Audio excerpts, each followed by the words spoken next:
பெண்களுக்கு அவங்கள அறியாம சிறுநீர் லீக் ஆகிறது காமனா இருக்கு. அவங்களுக்கு என்னென்ன மருத்துவ ரீதியா செய்யலாங்கிறது தான் இந்த வீடியோல நான் சொல்ல போறேன். நிறைய பெண்கள் எக்ஸசைஸ் பண்ணாத இருக்கிறதுனால அவங்களுக்கு அடிவயிறு சதைகள் வீக்காக இருக்கும். பெல்விக் ஃப்ளோர் ஸ்ட்ரென்தனிங் எக்ஸசைஸ், அடிப்பகுதியை ஸ்ட்ரென்தன் பண்ற எக்ஸசைஸ், கீகிள்ஸ் எக்ஸசைஸ் மாதிரி சில எக்ஸசைஸ் செய்யும் போது சதைகள் பலம் பெறுவதனால சிறுநீர் லீக் ஆகிறது கம்மி பண்ண முடியும். நிறைய பேர் வெயிட் ஜாஸ்தியா இருப்பாங்க.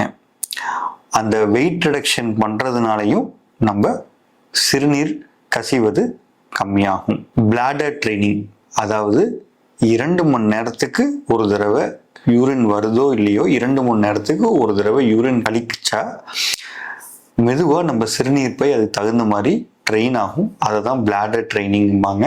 இந்த பிளாடர் ட்ரைனிங்லையும் சிறுநீர் கசிவது கம்மியாகும். சிறுநீர் இன்ஃபெக்ஷன் இருக்கிறவங்களுக்கும் மலச்சிக்கல்கள் இருக்கிறவங்களுக்கும் அதிகமாக தண்ணீர் உட்கொள்றவங்களுக்கும் இந்த சிறுநீர் லீக் ஆகிறது வரும்.